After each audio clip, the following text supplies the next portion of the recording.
بسم اللہ الرحمن الرحیم وبہ نستعین۔ امام رضا علیہ السلام کی زیارت کے لیے روایات میں ملتا ہے کہ شاہ عبدالعظیم حسنی فرماتے ہیں کہ میں نے امام محمد تقی علیہ السلام سے سنا کہ آپ نے فرمایا ما زار ابی احد فاصابہ عدم من مطر او برد او حر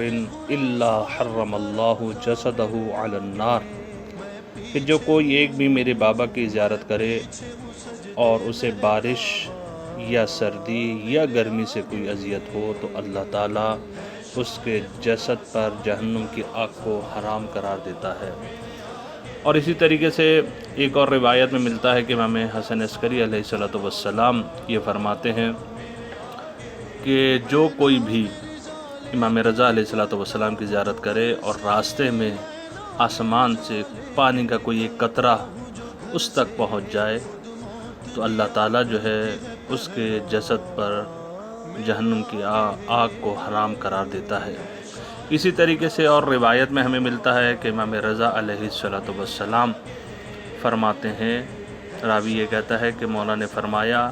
کہ ما من مؤمن یزورونی، کہ کوئی ایسا مومن نہیں ہے جو میری زیارت کرے اور اس کے چہرے پر پانی سا کا کوئی ایک قطرہ اس کے چہرے تک پہنچ جائے، مگر یہ کہ اللہ تعالیٰ جو ہے اس کے جسد پر جہنم کی آگ کو حرام قرار دیتا ہے۔ ایک اور روایت میں ہمیں جو یہ ملتا ہے کہ امام محمد باقر علیہ السلام جو وہ ارشاد فرماتے ہیں کہ ان بین جبل طوس قبضت من الجنہ، کہ طوس کے دو پہاڑوں کے درمیان جنت کا ایک ٹکڑا ہے، جو بھی سرزمین میں داخل ہوگا بروز قیامت آتش جہنم سے امان میں رہے گا۔ امام محمد تقی علیہ السلام سے علی ابن مہزیار نے پوچھا کہ مولا مجھے بتائیے کہ امام رضا علیہ السلام کی زیارت کا ثواب کیا ہے، جو امام رضا کی زیارت کو آئے تو اس کے لیے کیا اجر و پاداشت ہے؟ تو امام محمد تقی علیہ السلام نے فرمایا الجنت واللہ، خدا کی قسم اس کے لیے جنت ہے۔ خدا سے دعا ہے کہ ہمیں بار بار